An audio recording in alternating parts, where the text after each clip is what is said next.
the place where God kind of intruded on this whole trajectory, in a sense intruded, I mean, he's going to get what he wants, and it was in his time.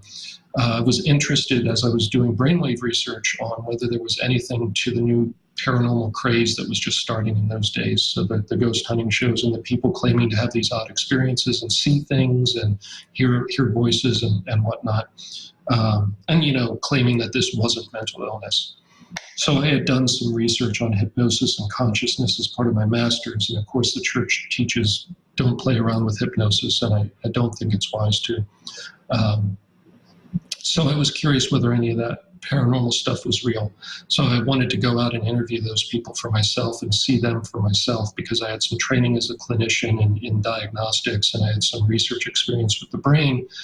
And I knew that the healthy brain, the healthy non-mentally ill person, can be induced to have hallucinations if they're hypnotizable. So I knew the brain could produce these false experiences. Yeah, and so I bumped into a possessed person, and nothing psychological worked, and it was purely a spiritual phenomenon, and there was things about it that, that were very different than anything I had seen clinically. And so that was kind of the first cold water on your face turning point of like, oh, there's something more going on here in human existence than just the psychological or the brain issues. So yeah, that takes us up to the end of graduate school, and right around that time I was working in the prisons. Okay, so this experience of evil, really of a depth of evil that would be extraordinary for most people to encounter. You encountered this, and then was there also a sort of opposing experience of experiencing God's grace and the depth of God's grace, and seeing that in some way that would have also accompanied this in any way? Was there something like that took place? Yeah, so the grace was two parts. The first part was I wasn't, in that first encounter, I wasn't physically attacked, and they weren't allowed to do anything rough or permanent to me. And that, looking, at the time I didn't understand what was going on, but now looking back on it, clearly God wasn't allowing them to take advantage of my naivete too much, or to just physically rough me up, which has happened many times since then.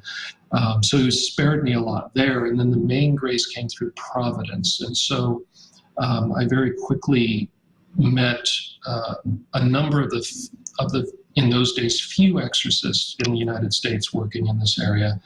And one of them, who was essentially the head exorcist, informally, there's no organization to it, but Father James LaBarre was basically the head exorcist in the United States at the time, or at least he knew everybody and everybody knew him.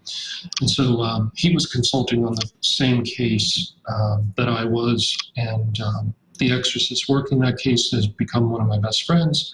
And then there was a very prominent psychiatrist who was also working on that case. And so through him, I got invited to the International Association of Exorcists to go over to meetings in Rome and learn from the old guys in Rome that had 40, 50 years under their belt. And so the grace really was through the providence of friendships and these doors opening that honestly are very strange to be opening for a layperson. In a sense, it doesn't make sense. But at the time, there was very few exorcists in the country, and Jesus seemed to be pulling me into this very small community, even though I was a layperson now, not doing exorcisms. Only a priest can do that. But I was being invited to them, and I was being taught by some of the most experienced people in the world.